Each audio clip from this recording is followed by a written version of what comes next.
Well, welcome everybody. My name's Toby Hadoke, and my life, and I'm sure yours, would have been very different had this piece of television never been made. As it is, it's got a lot to answer for, and the man who helmed it is here to talk to me as we watch it together. So I'm going to ask him to introduce himself. Yes. Hi, I'm Waris Hussein, and I directed the very first episode of Doctor Who. And this is it, and it's amazing that we can still see it after all these years. The first thing that's changed from the pilot, Waris, I don't know what happened to Fred Rawlings, who played the policeman in the pilot, but he's replaced here by a different actor called Reg Cranfield, Oh, who yes. who replaces him and takes his place as the first person to appear in Doctor Who. But it's you carry the music. It's a very atmospheric opening you've got here. So tell me what you think. What were you trying to achieve? Well, we were trying to achieve, hopefully, what you see on the screen, which is mystery, mist, not sure where we are sort of situation. Policemen always wandering about in fogs give you some idea of suspense. But this was the show that was finally aired after the pilot. I have to confess I didn't have a choice in bringing back anybody originally who played the original policeman. So this gentleman was lucky enough to be seen and the other one Poor wasn't. old Fred, Yeah. yes. Mhm. Uh, and here's the TARDIS, which, of course, we now take for granted as a piece of Doctor Who's furniture. But here, this first thing we see of Doctor Who, it's the mystery, the police box that buzzes. So, Exactly, yes. Again, don't forget, this was the very first time we see this object, which became iconic through the times that followed. But at the time we were making it, we had no idea. And all I could do within the limitations of the studio facilities, I would add that we were making this on a shoestring. And all of this, including the school that we're about to see, was on a stage at Lime Grove Studios opposite the junkyard, which was shot immediately before. Everything was shot continuously. This is nothing to do with single cameras. So what we have is action continuously being shot on four cameras. So everything you're seeing was done continuously and without a break. I and, think we had three breaks, so totally in half hour. and I guess that some of that dictated your stylistic choices. So you Absolutely. zoom in on the TARDIS, or you don't zoom, you creep in on the TARDIS, Yeah. and then you blur out and blur into the side. All of that was talked thing. I was actually in the control room talking the cameraman through. And I would say things like zoom in, defocus. It's all verbal. These shots are all taken simultaneously. I would say we're coming to a close up now. And it was all on camera script. So all of this was pre scripted anyway. What I had to do within the limits of my availability to the actors was to be able to pre plan everything in advance. So what you're seeing on the screen was not something that happened uh, casually, it was calculated. Everything was rehearsed, including the movement of the actor. If he gets up and moves around, I follow him, and then she walks into the shot. That was all pre-rehearsed. Everything was nothing was spontaneous.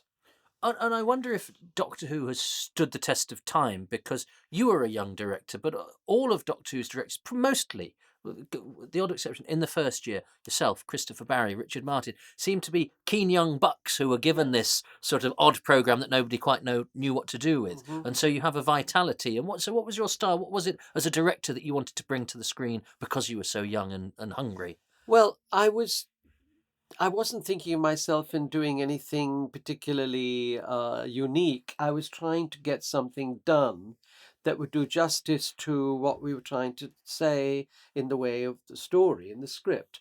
And in this case, you're seeing a couple of people getting to know, we as an audience getting to know this couple before they get embroiled in the other world of Doctor Who. If you also notice, I don't like people being static for too long. There's a tendency, if you're working with cameras more than, static, people's over shoulders, close up. If you notice, there's a lot of movement Mm. in that laboratory scene. And here's the situation. There she is. She was cued to go into this sequence, but it was literally next door to the set that we've just shot on. And while we were shooting on that, this camera was preparing to cover this sequence. Now, if you notice, everything takes place as a master shot with all three people seen, but other cameras are moving in to take close-ups when necessary. It's all happening while you're watching this. And I'm talking through the entire action on the screen, which has been pre-planned on camera script. So what I have to watch for is performance, and it's very difficult because sometimes if an actor did fluff their lines, then we'd have to stop, but we were limited to 3 breaks per half hour. So all this is continuous that you're seeing right now. Now that the close-up was, for instance, with a camera that had moved from another set to cover her, and then you go to a 3-shot. But again, I have to choose to make the points. At which point do I make an emphasis of a close-up? Or at which point do I see a whole room full of people, or just the 3 of them, or whatever? So now in this case, we see her on her own, and I'm not going to do a close-up because she'll walk right up to the camera. And then I'm going to watch what she does, which is finding some strange things in a book, because she's reading ostensibly a book about the French Revolution, but actually it's more than that. She knows better. Yes, which is a change from the pilot, where there was, I don't know if you recall, she does this sort of curious Rorschach drawing that creates the TARDIS console. Yeah. That was actually a decision made by Sidney Newman. He said it's a bit too obscure and we need something more basic. And now, for instance, they're sitting in a car. The car was never moved. It didn't move. It was just static there. But I had to use the camera to show that they'd come to a stop. And then, of course, we do the entire, this is shot with the car. And if you notice, there are very few opportunities to shoot anything other than a 2-shot, because I can't get my camera around on her, for instance. It's all static and limited. And then simultaneously we cut to a classroom. Now that all had to be assembled while we were in the car. All those students, and now she has to talk. She's got to talk, and here they are talking about her. Because you haven't got those actors available in that set. It's all happening. It's not happening as today we'd edit it in later. We'd shoot everything. Now what's happening is each thing is done simultaneously. And the mixes, the dissolves, I'm authorizing all of those from a control room. And so that dictates, of course, the fact that you can only shoot on her. So not only are we dissolving, we're camera moving to a close-up of her. So, I mean, it is extraordinary how it really does hold up. I mean, it holds up now. For those who don't know the back end, the background of it, this could be shot on single cameras.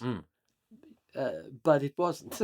I want to make that point because today's market, everybody can take their time setting up a shot, getting it right, and moving on once it's done. We couldn't do that here. Continuous. Although, of course, you were in a slightly different position from most productions and indeed all other episodes of Doctor Who that you did, in that you got to do this one twice. Twice, which is very unusual, but quite frankly, it needed to be redone, as far as I'm concerned. And actually, and what do you feel about black and white? I mean, a necessity at the time, but do you feel we sometimes lose something that we don't use black and white as often? That's an interesting point. I like black and white. It's rather like looking at black and white photographs. You can get much more depth into shadows. And if you think about film noir in the Hollywood style and the expressionistic German films, shadows and light are very interesting. Color diffuses all that. It brings out some other advantages. But yes, I'm an advocate of black and white. Yes, and it's a very sort of inky blackness that that this junkyard set has.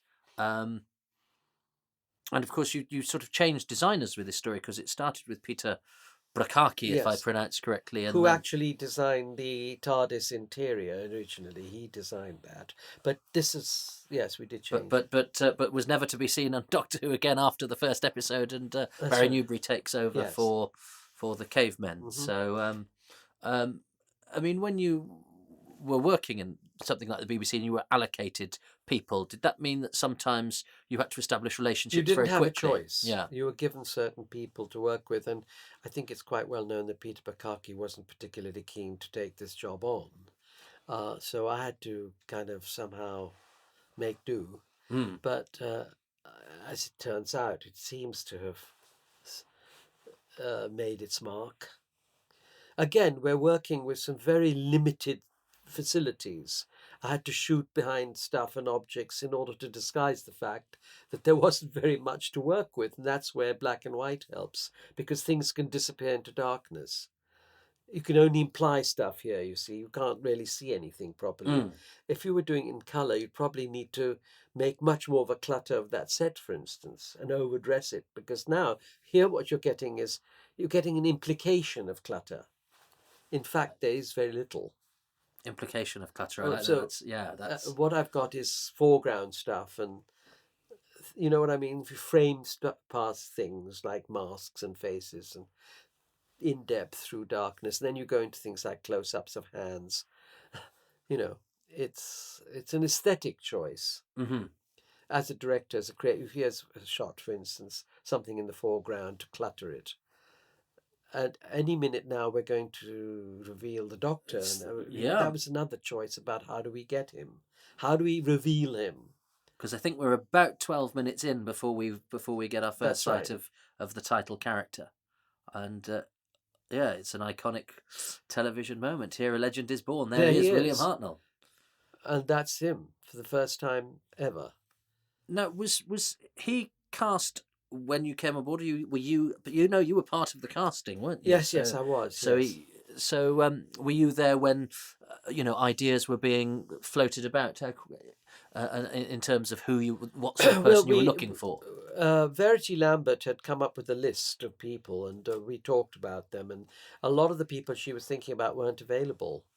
There was one actor called Leslie French who we thought about, and he was actually filming in Italy with Visconti. I mean, he was quite well known because he had that kind of gnomic quality, a little sort of little man in a strange look. But the thing about Bill was that he's got this wonderful sense of being slightly, quite sure what he's thinking, and kind of enigmatic in a way, without, and being eccentric in a strange but without over the top way. And testy and Testy, difficult yes. in a way that I don't know if you've watched much of the current incarnation with Peter Capaldi. Well, who seems I to love be... Peter. I think he's absolutely right in the right tradition. People have asked me about all this in the past, and it's very difficult for me to start criticizing because things move on. But I always thought that the Doctor should be older and more mature than his companion, because in my opinion, there was too much danger of sexual attraction when David was playing it with Billy Piper. And in fact, the scripts also went in that direction. But then, to me, it becomes will they, won't they, which is conventional in television partnerships. Yeah. Especially detective shows where you've got a male and a female. This was the whole idea is that the Doctor is unavailable and he's mysterious, and he shouldn't be there for sexual purposes. That's where Peter said, look, I'm not going to want to be involved with my companion. She's going to learn from me. In this case, of course, he's the grandfather, and you question who is the parent to the child, who is his granddaughter, Susan. That's never gone into. No, we've never quite encountered anyone from the Doctor's family since. And he's not. Of course, it's a quartet. The cast, because you have who've borne the brunt of the first 12 minutes before he comes, William Russell and Jacqueline Hill. Yes. And it's quite an onus because you're talking about the complexities for you as a director, having to get cameras in the right place and stuff. But nowadays you can cut round a performance. Oh, absolutely. Wavers or a fluff or this. Yes. And they have to do the performance. They had to do this as it was shooting. There were. I cannot recall. I think the only time we had to reshoot was when the doors. Yes. You see, that was the big problem, the door shutting. But other than that, this was all continuous. Well, and of course, in the pilot, that was the bit that you did twice. I know. You went back and went back from the doors opening again. Yes, yeah. So the pilot's actually got two second halves, hasn't it? Right, Because and you had a well, couple of goes I at it. have to be honest with you. The pilot is something I don't particularly relish talking about, but it exists and people have seen it. But to me, it was almost like a dress rehearsal for something that was almost impossible to shoot. I mean, today again, people can go from the outside into the TARDIS with one camera move. This all had to be. This was the one cut we were allowed, for instance, entering into this space. I couldn't do a continuous move into the ship, for instance. Um, Again, itself, the TARDIS, uh, as we portrayed it just then, was odd because we had bits of furniture that could and could not have been of any consequence. But in order to give it some sense of oddness, Mm-hmm. I mean, the whole point is that we want to make it odd. Mm. And who are these people and what is this thing? And why is Susan, for instance, in the pilot was dressed differently? And Yes. Sidney Newman, then head of drama, said, look, you've got to make this her more available at the same time as odd. So that's what we did. And Bill Hartnell, in any case, was odd. I mean, look at his performance. Uh, And what's very nice about this, he's terribly patronising. He's yes. to us, to the viewer, to humans. Exactly, but that's the point. He's meant to be someone who knows more than anybody else. But the whole point about the character is that he's trying to be human, but he's not. And what sort of involvement did you have with? Because he's somebody that was never interviewed about Doctor Who, and Anthony Coburn, the writer, because he wrote this one set of episodes, and he did try another story, and it wasn't made, and then that was his contribution to Doctor Who. So we don't really know much about him as a person. Well, I don't either because I didn't have much to do with Tony Coburn. I was handed all 4 scripts to start with, and to be honest with you, I think it's in episode 3 where I rewrote the beginning, the whole opening, right, because he'd not done it, to my mind, in the best way we thought, and Verity approved it. Uh, the reason I did that was Tony was not available. I think he wasn't that mad about doing what he did. I think he decided that he'd done what he'd done, and then he didn't follow through. So, in all fairness, I did not have much to do with him as a director. But I'm used to working with writers, but in this case, I didn't. Partly because of Tony, not because of me. sure, and of course, unlike, I mean, there's many directors who can watch their work as we're watching now, but you've also, and certainly since you did the DVD commentary for this, so it's worth bringing up.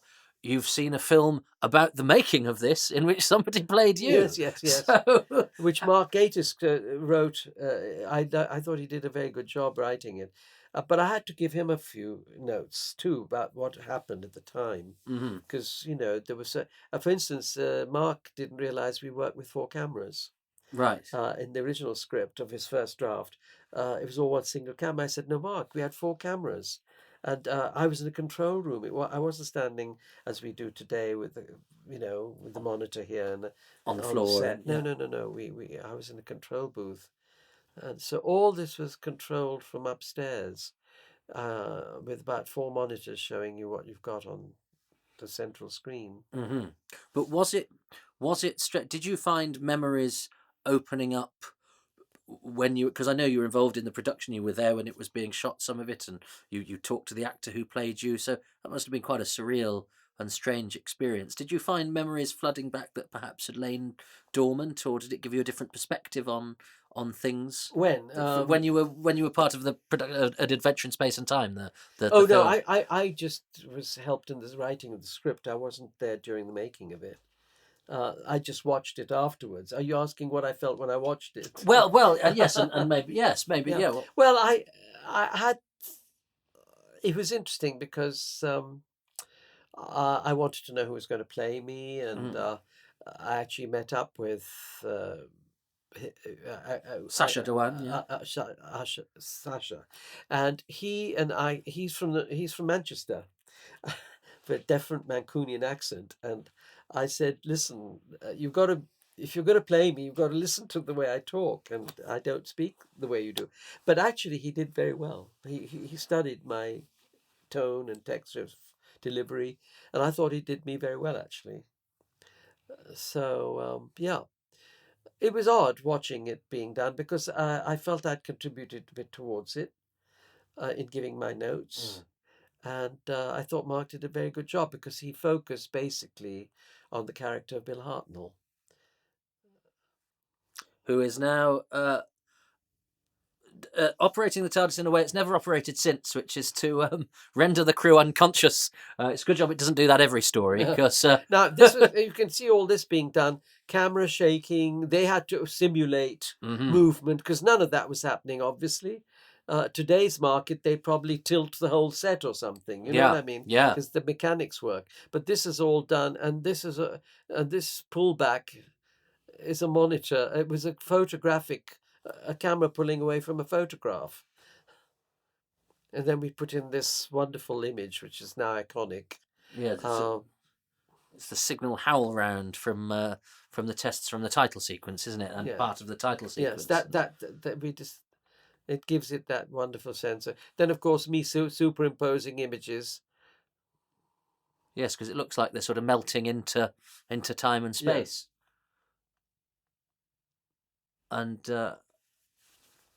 off to caveman times, which is the setting for the first adventure. But this is the sort of template for the series to come. So this sets the tone. Yes, template, exactly right word. Yes, but you know, when we were doing it, we absolutely had no idea what was going to happen to this show.